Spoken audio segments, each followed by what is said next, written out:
everybody, what is going on? I am Maximus Rex, and this is Big Baby Reviews. Check out my comics, Big Baby and STARCRASHER at KINGCOMICS.CA. Today, guys, Keith Giffen Day. We're taking a look at the Heckler issue number 6, cover dated February 1993. So the last issue of the series, it was canceled after this one here. Why are we looking at it? You know, we did Lobo Infanticide. Makes sense to move on to Trencher, but this one's kind of just a not really well-known series, and that's kind of a bit of an outlier, and that Keith Giffen seems to have worked on rather concurrently with the end of Lobo Infanticide at DC and the beginning of Trencher at Image. And since Lobo Infanticide and Trencher really have a similar, I mean, pretty much the same style, Giffen inking himself, I thought it'd be nice to look at this issue here, where this comes out around the same time as both those books. But the art style is a little maybe clearer or more easily read visually, maybe more in line with typical kind of comic book graphics and graphic uses of the ink and stuff. Giffen is not inking himself here. Steve Mitchell is pretty solid, industry inker by this point, right? From probably the 70s, 80s. Not quite sure, but somewhere around there. Definitely the 80s. And it just has a whole different vibe as far as the aesthetic, but composition wise and anatomy perspective, a lot of the same things that he's doing on Lobo Infanticide and Trencher are present here, just maybe a little bit more well defined with thicker line weights and lighter line weights, which is missing from the Lobo and Trencher style, which is just kind of one, I guess what you call a dumb line, or just one straight line that's always the same width, and that's used throughout and gives it quite a different look aesthetically, obviously. But there's a lot of similarities too. I can see here in the way he's drawn the leg muscles and the overall shapes and stuff. Definitely pretty much what he's doing on Trencher, just more clearly defined in, kind of a more classic comic book style of representation, at least mainstream comic book style. So we're going to be looking at that through this issue. I'm not going to talk too much about storyline because unfortunately I don't have the whole miniseries. Just have this random issue, but I thought it'd be nice to kind of compare and contrast, the art here with, again, Lobo and Trencher and what he's doing over there. Fun cover. It's upside down. Maybe if we look at it right side up here, it'll be a little easier to kind of pinpoint what we're looking at here. And really it does seem like he's stuck in someone's colon, right? And there's he's going to be popping out the anus there soon. So pretty ballsy to do something like that on a fairly mainstream comic book cover. Maybe that's why they did it upside down. It's not quite so obvious. And if you read, the type on the cover, in one end, out the other, oh, yuck. You can pretty much ascertain that what I'm saying is true, and that's what's meant to be represented here. So yeah, this Heckler character popping out of someone's ass is your cover piece. Pretty interesting. I just listened to the Robservations with Wills Portasio yesterday before shooting this today. And, Wills was bringing up a good point. I won't get into the details of it. Check out Rob's podcast. It was a very interesting interview with Wills Portasio. Learned a lot of insider kind of stuff from the 90s comic book industry. And Wills was saying that, in the 90s, there was still this kind of direct link to the editor. And, it didn't have to go through whole committee within the whole corporate structure and stuff, and things would get done fast. So someone would have an idea and it would get into the comic, the next month when it was printed up. So, it definitely feels like, even though he was talking about what he was doing at Marvel and Image, there's a bit of that here happening at DC too. DC was always seen as kind of the stiffer of the two mainstream companies overall, and it seems like they let their guard down with this cover here. And Keith Giffen, obviously a veteran by this point, so maybe they're letting more slide because it's him, and he's paid his dues by this point. And of course, the Defenders run pretty serious, straight ahead superhero stuff from the 70s. The Legion stuff, right? Legion superheroes, pretty straightforward DC kind of early 80s stuff. This and Lobo and Trencher as well kind of represent Giffen moving over to more parody and humorous kind of aspect to his work, which I think he's really good at. And his art definitely changes and adapts to that. And that works really well for this comic and again for Lobo and Trencher. And I guess he kind of commits himself to fairly, humorous comics for at least part of the 90s there for a good long while. You'll notice the 9-panel grid in this comic. Really surprised to actually see that he sticks to it on every page of this book. I don't know if because it was being canceled or something, he's like, let me try some sort of, visual experimentation and literally, force myself to have to draw the 9-panel grid on every page. And I'm pretty sure he does. I think there's a splash or maybe a few splashes, but overall it's pretty much the 9-panel grid. And just wanted to mention, I don't know if this is from a past issue, because I feel like this panel specifically is a stat that was shrunk. The line weight is a lot lighter than everywhere else, and it doesn't look like it was inked by that same pen, like size-wise, and there's way more like small finicky detail that we don't get on these other panels here, so that's my guess there. But yeah, I was looking at just this page earlier, and just amazing how much work. I guess because he's doing the 9-panel grid here, he's having to throw in more backgrounds for some reason. Maybe not in every panel, but he chooses to, right? There's panels like you could have done without a background here. It's already been established, but I feel like he's also kind of in the 9-panel grid being one challenge. He's also saying, you know, I've got to do just backgrounds whenever there would be backgrounds in a panel, right? No kind of just straight up coloring or texture work or anything, literal backgrounds. And these busy kind of shots that we're getting, the establishing shot of the building, this gentleman in his office, right? The background, the calendar and stuff on the wall, paper everywhere, all these kind of like fine little details here. Great composition. And again, in this book, much clearer than maybe in Trencher visually, where you got to pick apart the image a little bit more. Here, again, even though his style is fairly quirky and similar, you know, again, in composition and anatomy and stuff to what he's doing on Lobo and, Trencher, it's just, again, more well-defined here, as you can see. Close-up shot of this monstrous creature, right? And probably you've guessed it, that's the colon that we saw on the cover there, or at least it's this character's colon.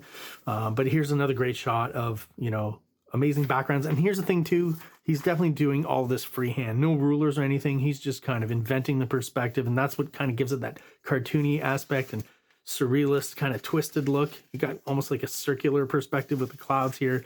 Just something about the backgrounds here I really love. Just, you know, with Giffen at this point, no matter the style, the image is always well composed. And here's just a good example of, with the 9-panel grid and that regular rhythm, how well composed each panel really is. I was noticing something about the Heckler too. I'm fairly sure I may have not seen this properly, or I'm not remembering this properly. So let me know in the comments if for any reason you want to contradict me, which is fine if I'm wrong. But the way his mask is, right? Obviously it's meant to be a smile, right? Ha ha ha, all over his costume, which has got to be annoying to draw all the time in those closer up shots where you have to, even at this small a scale, he does it. So yeah, that's a lot of work actually. A lot of extra work, I say. But yeah, so getting back to the grin on his mask here, I don't know if it's his actual face, what it's meant to be. I remember, or I think I remember seeing, you know, just basic teeth details, right? And maybe covers and ads for issue 1 or 2 earlier on in the series. But now he's kind of lost all of it, right? He's simplifying it graphically, but what it does is visually to me, right? I still kind of see the whole big smile thing, and he's always got that kind of raised eyebrow, which kind of helps, you know, you see visually that he's heckling, right? He's a heckler, he's laughing a bit, or he's smiling at least. It starts to look like, almost imagine Batman's mask. Maybe we got him on another page here. I don't want to skip this stuff. All right, I'll just skip to this. Excuse me, go back to this page here. It starts to look like Batman's mask, right? It's just, you're not drawing the mouth or, you know, the underside of the nose or something. And it's like, once you see it that way, you can't unsee it all throughout this comic. So I can still kind of visualize the smile, but then again, it starts to look like a mask where, you know, funny that it's got a hole for the mouth, but the mouth isn't there. Another almost aspect of humor to the Keith Giffen stuff. I may be way off on that. Another great establishing shot, and like I said, no rulers, just laying things down pretty flatly, right? Like if you look at the planes, you've got flat in-profile cars, you know, you've got a building just all at this angle here, a couple of trees in the front there, and then the buildings in the back are just a bit off kilter, and there's clouds. Like it's very loaded, but right away, you know, each layer, if you look at the way it's drawn, is fairly flat and not actual, it's like cartoony perspective, invented perspective, but it just all works and creates such a sense of depth in just one small panel. Oh, here's another trope of Keith Giffen he does a lot, where characters, you know, their face somehow is, you know, I don't know if he's homaging the Question or Rorschach or that kind of, you know, character. But in this issue, he's just, I think that's a color hold. I don't think that's any kind of dot pattern that you're laying down there.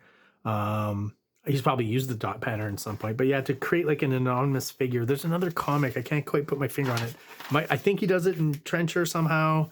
Yeah, it's a regular trope that comes back. Oh, Legends of Shadowhawk, the only you know, storyline that came out was by Keith Giffen. And at that point, Shadowhawk's identity had not been revealed. So anytime he would take the helmet and the mask off, you know, he would do that where it's just, I think you would see the eyes and the brow, and then the bottom of the face was just colored in. And that same kind of effect of keeping certain characters anonymous and finding weird, interesting graphic ways of conveying that. Just another great panel here with the close-up of what I assume is the underside of a bridge or something, you know, near the docks. There's another bridge in the background, the city here on the left, this character floating through the air. Just all of these panels, just great backgrounds and great compositions. There's that effect again where it starts to look, like I said, like Batman's mask.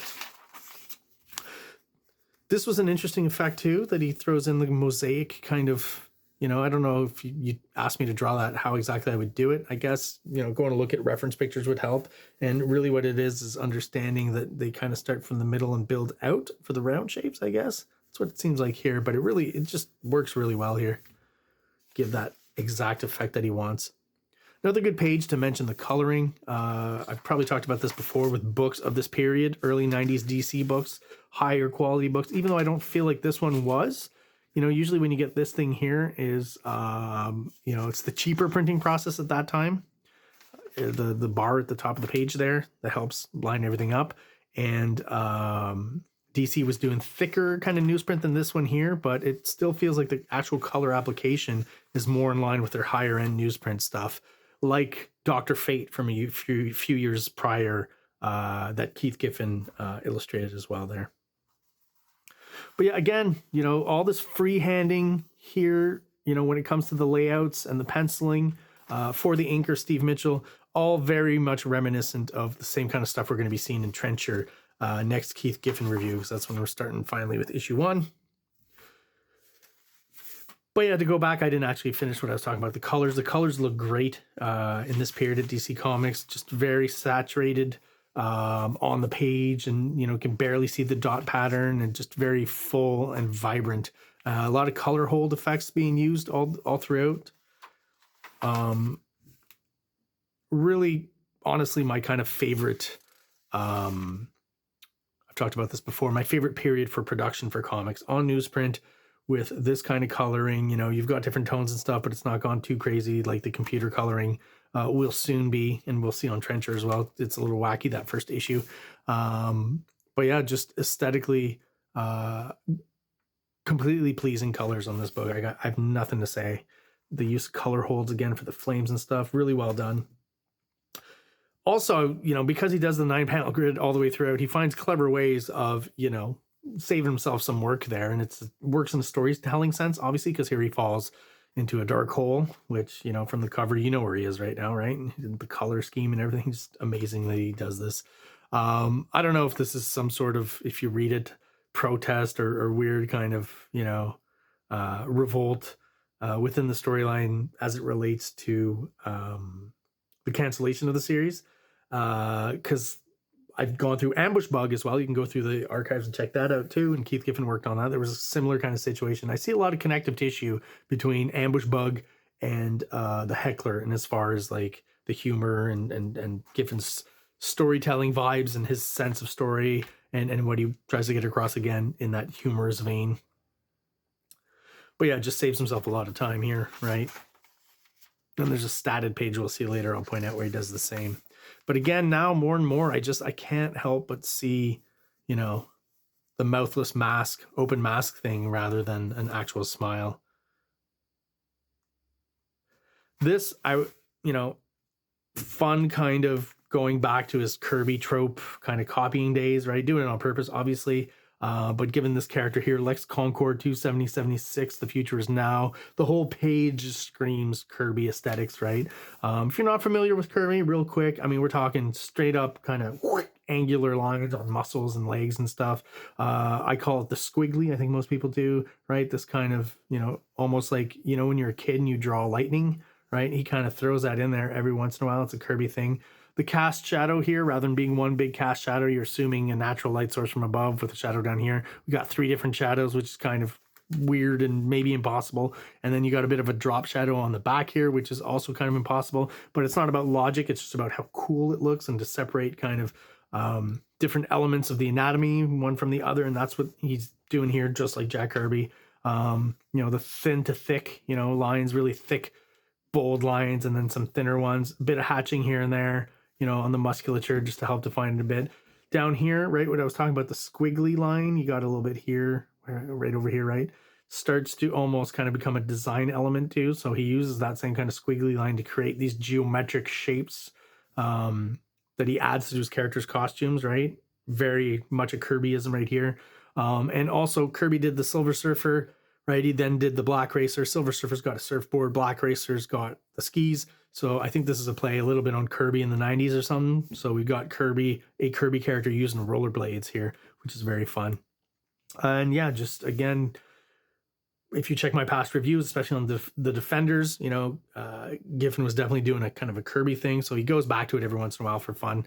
I also reviewed this issue of Masters of the Universe He-Man that he drew involving Hordak, and he pulls a lot of that kind of Kirby vibe in there too, which makes sense when you're talking about Masters of the Universe. Definitely Kirby is a huge influence on that series of toys and on the animation as well. Here's the statted page here. So you get through that one pretty quickly in a day's work, less than a day's work. And again, just the overlapping of all these elements in the city and the verticalness of it, and just how much, or rather how many elements he actually throws in there to create that depth is insane. Like, it's packed, but also has tons of depth all at the same time. Nice conveyance of, like, you know, a huge city, metropolis in New York, you know. Not sure where this takes place. Changes up his kind of aesthetic again, as, you know, he kind of gives us a glimpse of the media in this world, right? And it becomes almost more of like a comic strip kind of look, cartoony style, even simpler than what we got before. An actual shot of the creature shitting something out here. That's pretty cool. What is this? Satanic. Oh, he's the bad guy, so he's being portrayed as satanic, I guess. 666, the heckler. We got the teeth lines here, so at least it's obvious in this kind of satirized version of him. But yeah, I just like how he changes aesthetic once again to bring us into a different world here, and it works really well. Still seems like it's Giffen stuff. A white panel, there you go, another way to save some time. This guy's a genius at it. And here, like, here's a good example of, you can see a shot very similar to this in Trencher, okay? But how much the inking changes everything. In Trencher, the lines are going to be, I mean, I want to say even more angular, but also more kind of loose. And it's a dumb, thin line all the way throughout. So the same line weight all the way throughout. The buildings tend to look more manic. And often the line is also doubled up on Trencher. Again, if you check the Lobo Infanticide reviews and the upcoming Trencher reviews, you'll see what I'm talking about. Same kind of basic composition down here, not using any kind of actual perspective, 2-point perspective. He understands how 2-point excuse me, and let me try that again. He understands how 2-point perspective works, but he just uses it to his advantage here, and he's not following any particular grid, just doing it all freehand. An experienced kind of veteran who knows what he's doing and knows how to convey things without having to be super exact and you know, master draftsman.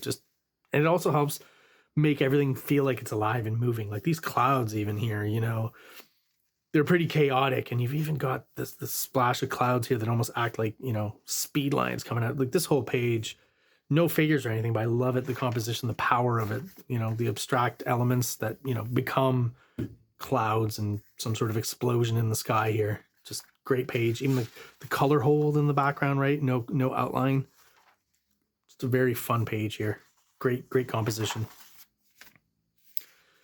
And again, that's pretty much how, that's the only, that and the Kirby, I think, are the only splash pages, right? And then, so we ended on one last 9 panel grid page, and we've got a few stats. Again, he's very clever at reusing stuff in here and saving himself some time, while still, you know, telling a story and using those elements to tell the story rather than just to save time. But when you see those opportunities as an artist, you got to jump on them. I totally get it. You're just happy when, you know, you get to a sequence where it's like dark cave, no one can see anything, right? At least for a few panels or a few pages. Yeah, and I guess, again, some passive aggressive stuff that Giffen threw in there because, you know, The series has been canceled, but you know, you've got ads for the Heckler fan club membership kits and what you're going to get, and it's pretty well worked out and pretty elaborate there. And yeah, nothing comes of this, obviously. I think it's just Keith Giffen once again having fun, taking the piss out of the situation that the series is just not very popular, not selling well. So there you go, guys. That is the Heckler issue number 6 by Keith Giffen. If you're still watching the channel, thank you so much. I really do appreciate all the support. If you're not subscribed to the channel but you're watching, please do so below. It really helps us grow and helps get us out there to other people who are into comic books just like we are. So tell your friends, tell your family members who are. And speaking of comic books, I make my own. There's the 13-issue Big Baby series and STARCRASHER, a one-shot, 32 pages, kind of a psychedelic sci-fi cosmic adventure. And that is where I'm going to leave you today, guys. Check that stuff out at KINGCOMICS.CA. Thank you, everyone out there, for watching. Have yourselves an awesome day. Like, subscribe, like, subscribe.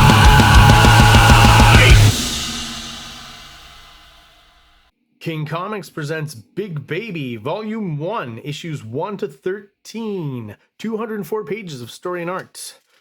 King Comics also presents STARCRASHER one-shot, 32 pages, cosmic sci-fi surrealist adventure. You can find these fine comics at KingComics.CA, at MaximusRex13 on Instagram, or on Facebook, MaxRex or Big Baby.